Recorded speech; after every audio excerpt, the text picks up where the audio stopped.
ኢትዮጵያ የትብብር ሞዴል ላይ ትኩረቱን ያደረገ የኢኮኖሚ ማሻሻያ ሰርታ ትግበራ ላይ ነው የምትገኘው። በተለይ ሀገር በቀል ኢኮኖሚን በመገንባት ረገድ ጥሩ ውጤቶች እየተመዘገቡ ነው የሚገኙት። በ2011 ዓ.ም የመጀመሪያው ዙር የሀገር በቀል የኢኮኖሚ ማሻሻያ ተግባራዊ ተደረገ።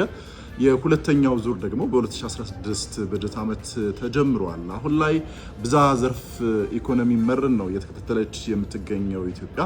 ታዲያ በተለይም ደግሞ አዲሱ የኢኮኖሚ ሳቤ ምን አዲስ ነገሮችን ይዞ መጣ በሚለው ጉዳይ በዛሬ አዲስ ቀን መሰናዷችን ተመለከት ነው። ከ2011 በጀት ዓመት በፊት በተለይ የኢትዮጵያ ኢኮኖሚ በጽሉ መሰረት ላይ መቆም ተስኖት መንገዳገር ላይ ነበር የሚገኘው።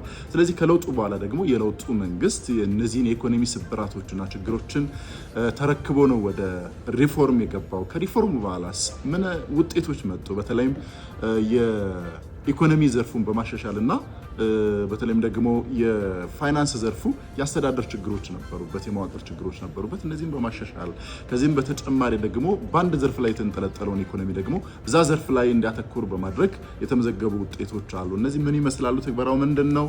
በቀጣይስ ደግሞ ምን መስራት ይጠይቃል የሚለው በአዲስ ቀን በሰፊው ተመለከት ነው። ይህ ጉዳይ ደግሞ በዶት ስትሪም በተለያዩ ማህበራዊ ሚዲያ አማራጮቻችን በሰፊው ወደ እናንተ የሚደርስ ይሆናል።